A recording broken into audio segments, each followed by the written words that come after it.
नेपालमा एउटा यस्तो ठाउँ छ जहाँ पुगेपछि मान्छेलाई लाग्छ स्वर्ग सायद यस्तै होला। त्यो ठाउँ हो बडीमालिका।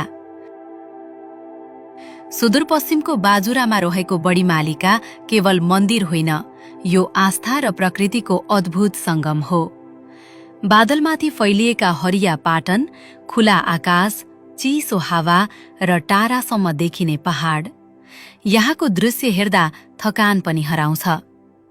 हरेक वर्ष जनै पूर्णिमामा हजारौं भक्तजन कठिन बाटो पार गर्दै यहाँ पुग्छन्। कोही मनको शान्ति खोज्दै आउँछन्, कोही आस्था लिएर, त कोही यो ठाउँको अनुपम सुन्दरता महसुस गर्न।